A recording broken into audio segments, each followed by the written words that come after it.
Hello दोस्तों, कैसे हैं आप सब। आई होप आप सब बढ़िया होंगे। दोस्तों आज हम लोग इस वीडियो में एसएससी सीजीएल एग्जाम 2023 देखने वाले हैं, जो कि दोस्तों आज आपका 17 जुलाई है। और दोस्तों 17 जुलाई का आपके फर्स्ट दोस्तों डेमो क्वेश्चन देखने वाले हैं। दोस्तों इस वीडियो में जितने भी क्वेश्चन पढ़ेंगे दोस्तों सभी के सभी दोस्तों हम लोग एक्स्ट्रा फैक्ट यानी कि डिटेल्स में डिस्कस करेंगे। तो दोस्तों आपको कुछ ही समय बाद आपको 17 जुलाई के दोस्तों जितने भी आपको क्वेश्चन पूछे गए सभी के सभी क्वेश्चन दोस्तों इसी चैनल पर विथ एक्स्ट्रा फैक्ट के साथ मिल जाएंगे। ठीक है, तो दोस्तों यह वीडियो दोस्तों उन लोग के लिए दोस्तों है जिनका दोस्तों अगले शिफ्टों में एग्जाम होना बाकी है। ठीक है, तो दोस्तों वीडियो में आप लोग पूरा एंड तक वॉच करिएगा। तो वीडियो में किसी भी क्वेश्चन का आंसर आपको पहले से पता दोस्तों आप लोग कमेंट बॉक्स में लिख सकते हैं। ठीक है, क्योंकि दोस्तों आपके एग्जाम के दृष्टिकोण से ये बहुत ही काफ़ी ज़्यादा इंपॉर्टेंट क्वेश्चन है। ठीक है, चलिए दोस्तों बिना समय गवाए वीडियो करते हैं स्टार्ट। दोस्तों आपका पहला क्वेश्चन है, अंडर 19 वर्ल्ड कप 2021 कौन सी टीम कितनी बार जीती है। तो दोस्तों भारत ने 5वीं बार अंडर 19 विश्व कप खिताब पर कब्जा जमाया है। दोस्तों कब जमाया है दोस्तों, तो भारत ने अब तक 2000, 2008, 2012, 2018 और 2022 में इसे जीता है अंडर 19 विश्व कप। ठीक है, ऑस्ट्रेलिया ने अब तक 3 बार कब दोस्तों 3 बार 1998, 2002, 2010 जीता है और वह दूसरे नंबर पर है। ठीक है, पहले स्थान पर आपका भारत है। चलिए अगला क्वेश्चन देखते हैं। चलिए अगला क्वेश्चन आपका दोस्तों है, मौलिक कर्तव्य कौन से अनुच्छेद में वर्णित है। तो दोस्तों मौलिक कर्तव्य आपका अनुच्छेद 51A यानी कि 51 क में वर्णित है। ठीक है, मौलिक कर्तव्य रूस के संविधान से लिया गया है दोस्तों तत्कालीन सोवियत संघ 42वें संविधान संशोधन अधिनियम 1976 के द्वारा। ठीक है, भाग 204A में रखा गया है मौलिक कर्तव्य। मूल रूप से मूल कर्तव्यों की संख्या 10 थी। बाद में दोस्तों 86वें संविधान संशोधन अधिनियम 2002 के माध्यम से एक और कर्तव्य जोड़ा गया दोस्तों। ठीक है, चलिए दोस्तों अगला क्वेश्चन देखते हैं। चलिए अगला क्वेश्चन आपका दोस्तों, द इनविजिबल मैन पुस्तक के लेखक कौन है। तो दोस्तों अदृश्य मानव राल्फ एलिसन का एक उपन्यास है, जो एक अफ्रीकी अमेरिकी व्यक्ति जिसका रंग उसे अदृश्य करता है कि विषय में यह 1952 में रैंडम हाउस द्वारा प्रकाशित किया गया था। यह दोस्तों 20वीं शताब्दी में अफ्रीकी अमेरिका के सम्मान करने वाले सामाजिक और बौद्धिक मुद्दों को संबोधित करता है, जिसमें ब्लैक नेशनलिज्म भी शामिल है। ठीक है, चलिए अगला क्वेश्चन आपका दोस्तों है, संसद में केंद्रीय बजट कौन प्रस्तुत करता है। तो दोस्तों थोड़ा ध्यान से समझिएगा दोस्तों, संसद में केंद्रीय बजट फरवरी के पहले दिन भारत के वित्त मंत्री द्वारा प्रस्तुत किया जाता है। ठीक है, भारत के वित्त मंत्री द्वारा। ठीक है, वित्त मंत्रालय का आर्थिक कार्य विभाग संभाग केंद्रीय बजट प्रस्तुत करने के लिए जिम्मेदार है। भारत के केंद्रीय बजट का उल्लेख भारत के संविधान के अनुच्छेद 112 में वार्षिक वित्तीय विवरण के नाम से भी जाना जाता है। आर.के. षणमुख सेठी को भारतीय बजट का जनक कहा जाता है। ये दोस्तों मोस्ट इंपॉर्टेंट है, इसे आप लोग ध्यान में रखिएगा। उन्होंने 26 नवंबर 1947 को स्वतंत्र भारत का पहला केंद्रीय बजट प्रस्तुत किया था। मोरारजी देसाई ने सबसे अधिक अर्थात 10 बजट प्रस्तुत किए हैं। भारत के वर्तमान वित्त मंत्री श्रीमती निर्मला सीतारमण इंदिरा गांधी के बाद भारत की दूसरी महिला वित्त मंत्री और पूर्णकालिक महिला वित्त मंत्री हैं। ठीक है, तो ये भी आपको ध्यान में रखना है। पूर्णकालिक महिला दोस्तों आपकी हैं पहली। ठीक है, कौन है तो निर्मला सीतारमण। ठीक है, चलिए अगला क्वेश्चन देखते हैं। चलिए अगला क्वेश्चन दोस्तों आपका है, भारतीय संविधान का अनुच्छेद 28 किससे संबंधित है। तो दोस्तों कुछ शिक्षण संस्थाओं में धार्मिक शिक्षा या धार्मिक पूजा में उपस्थिति के बारे में स्वतंत्र भारत के संविधान के अनुच्छेद 25 से लेकर 28 तक धार्मिक स्वतंत्रता के अधिकार की गारंटी दी गई है। ठीक है दोस्तों, कौन कौन से हैं गारंटी दी गई है 25 से लेकर 28 तक अनुच्छेद में।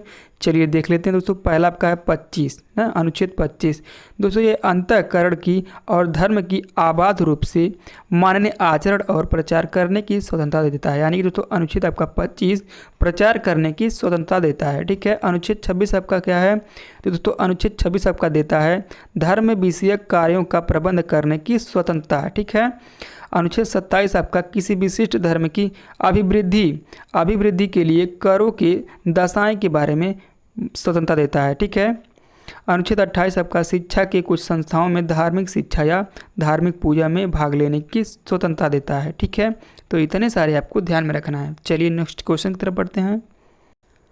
चलिए अगला क्वेश्चन आपका दोस्तों है, भारतीय राष्ट्रीय कांग्रेस का स्थापना कब हुआ था।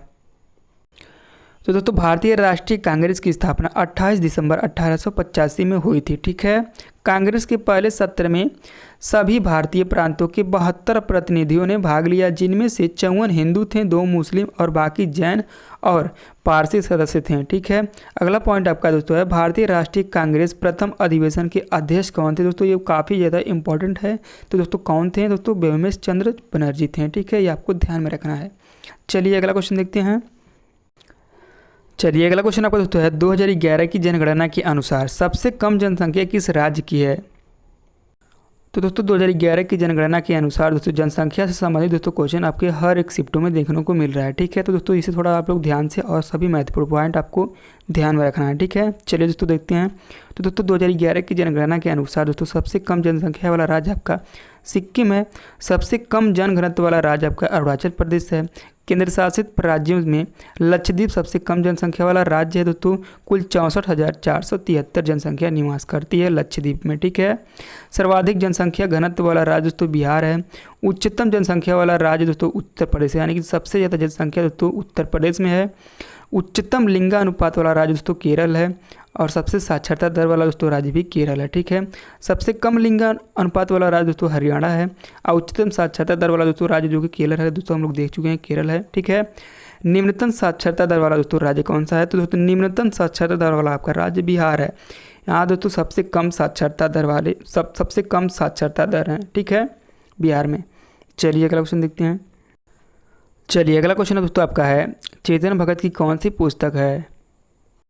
तो दोस्तों उनकी कुछ पुस्तकें हैं दोस्तों, हम लोग देख लेते हैं, क्योंकि यहाँ से भी क्वेश्चन आपको पुस्तकों से भी एक क्वेश्चन देखने को मिल जाता है। ठीक है, दोस्तों पहला आपका है 5 पॉइंट समवन 2004 में प्रकाशित हुई थी। दूसरा आपका है 1 नाइट एट कॉल सेंटर 2005 में प्रकाशित हुई थी। तीसरा आपका है 3 मिस्टेक्स माई लाइफ जो कि दोस्तों 2008 में प्रकाशित हुई थी, है ना। और आपका चौथा है 2 स्टेट जो कि 2009 में प्रकाशित हुई थी।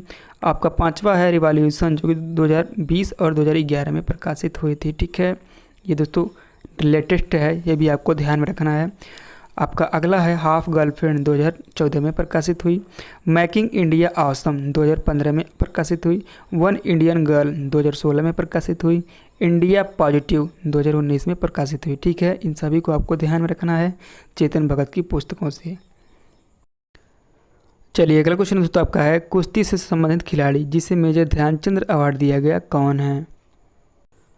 तो दोस्तों नीरज चोपड़ा के अलावा दोस्तों नीरज चोपड़ा आपके जेवलिंग थ्रो से संबंधित हैं दोस्तों, यानी कि भाला फेंक से संबंधित हैं और इन्हें गोल्डन बॉय के नाम से भी जाना जाता है, ये भी आपको ध्यान में रखना है। ठीक है, नीरज चोपड़ा के अलावा यह पुरस्कार रवि कुमार दहिया जो कि दोस्तों कुश्ती से संबंधित हैं, लवलीना बोरगोहेन मुक्केबाजी से संबंधित हैं, PR श्रीजेश हॉकी से संबंधित हैं, अवनी लेखरा पैरा शूटिंग से संबंधित हैं, सुमित अंतिल पैरा एथलीट से संबंधित हैं, प्रमोद भगत पैरा बैडमिंटन से संबंधित हैं, कृष्णा नागर पैरा बैडमिंटन से, मनीष नरवाल दोस्तों पैरा शूटिंग से संबंधित हैं, मिताली राज क्रिकेट से संबंधित हैं, सुनील छत्री फुटबॉल से संबंधित हैं, मनप्रीत सिंह हॉकी से संबंधित हैं। दोस्तों इन सभी को मेजर ध्यानचंद अवार्ड से सम्मानित किया गया है। ठीक है, तो इतने सारे आपको ध्यान में रखना है। चलिए अगला क्वेश्चन देखते हैं। चलिए अगला क्वेश्चन दोस्तों आपका है सुधा सिंह पद्म अवार्ड से सम्मानित किस खेल से जुड़ी हुई हैं। तो दोस्तों सुधा सिंह एथलेटिक्स से संबंधित हैं और ये दोस्तों उत्तर प्रदेश की रहने वाली हैं और दोस्तों इन्हें अर्जुन पुरस्कार भी दिया गया है ना। सुधा सिंह भोपाल और कोच्चि में 2008 senior federation cup open national में स्वर्ण पदक जीती। ठीक है, चीन में दोस्तों 2009 में एशियन ट्रैक एंड फील्ड में रजत पदक जीती, है ना। अगला आपका है ग्वांगझू में 2010 में एशियन गेम्स में स्वर्ण पदक जीती। जापान में 2011 में एशियन चैंपियनशिप में रजत पदक जीती। पुणे में 2013 में एशियन चैंपियनशिप में रजत पदक जीती। भुवनेश्वर में 2017 में एशियन एथलीट्स चैंपियनशिप में स्वर्ण पदक जीती। जकार्ता 2018 एशियन गेम में रजत पदक हासिल कर चुकी हैं। दोस्तों इतने सारे आपको ध्यान में रखना है हाँ सुधा सिंह से। ठीक है, चलिए अगला क्वेश्चन देखते हैं। चलिए अगला क्वेश्चन दोस्तों आपका है भारत में GST कब लागू हुआ।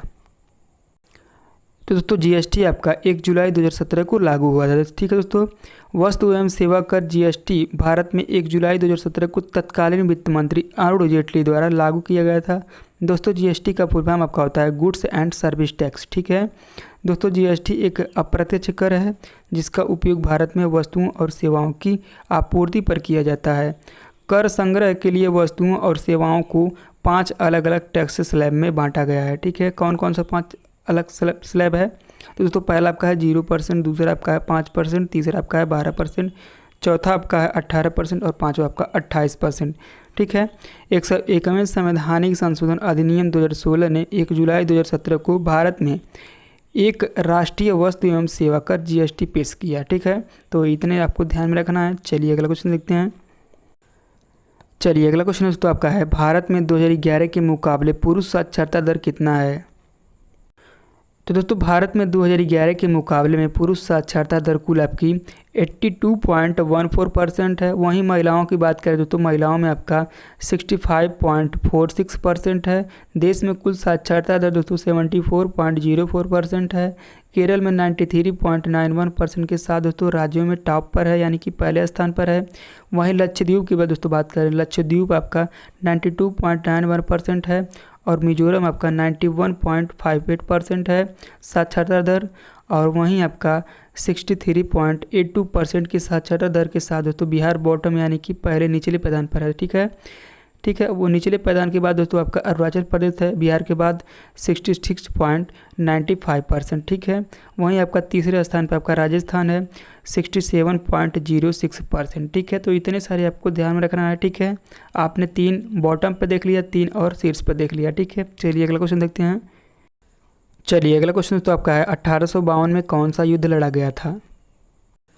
तो दोस्तों दूसरा एंग्लो बर्मा युद्ध 1851 से 1852 तक 19वीं शताब्दी में वर्मी और ब्रिटिश सेनाओं के बीच लड़े जाने वाले उन तीनों में से दूसरा था, जिसके परिणाम स्वरूप धीरे धीरे वर्मा की प्रभुत्ता और स्वतंत्रता समाप्त हो गई थी। ठीक है, इसलिए सही कालानुक्रमिक क्रम के पहला एंग्लो नेपाली युद्ध आपका 1814 से लेकर 1816 तक लड़ा गया। और पहला एंग्लो अफगानी युद्ध दोस्तों, ये पहला नेपाली था दोस्तों, ये पहला आपका एंग्लो अफगानी युद्ध आपका 1839 से लेकर 1842 तक लड़ा गया। और दूसरा एंग्लो सिख वार दोस्तों 1848 और 1849 तक लड़ा गया। ठीक है, और दूसरा एंग्लो वर्मा युद्ध 1851 से लेकर 1852 तक लड़ा गया। ठीक है, तो इस क्वेश्चन का राइट आंसर आपका दूसरा एंग्लो वर्मा युद्ध हो जाएगा, जो कि 1851 से 1852 तक लड़ा गया। ठीक है, चलिए अगला क्वेश्चन देखते हैं। चलिए अगला क्वेश्चन आपका दोस्तों है, द्वितीय गोलमेज सम्मेलन में कौन कौन भाग लिया था? तो दोस्तों नवंबर 1931 में दोस्तों, ये 21 नहीं है 31 है, टाइपिंग में थोड़ा मिस्टेक हो गया। ठीक है, नवंबर 1931 में दूसरा गोलमेज सम्मेलन हुआ था। इस सम्मेलन में Pyarelal Nayyar, Sarojini Naidu, Annie Besant, Madan Mohan Malaviya, Mahadevi Desai, BR Ambedkar सहित 31 प्रतिनिधियों ने भाग लिया था। ठीक है, कांग्रेस प्रतिनिधि महात्मा गांधी और रंगास्वामी अय्यर, मदन मोहन मालवीय थे कांग्रेस प्रतिनिधि। ठीक है, ये भी आपको ध्यान रखना है, ऐसे करके क्वेश्चन पूछ लिया जाता है। ठीक है, और अगला आपका शोषित वर्ग के प्रतिनिधि दोस्तों डॉक्टर BR अम्बेडकर थे। और वहीं महिलाओं की बात करें तो महिलाओं में आपकी प्रतिनिधि सरोजिनी नायडू थी। ठीक है, चलिए अगला क्वेश्चन देखते हैं।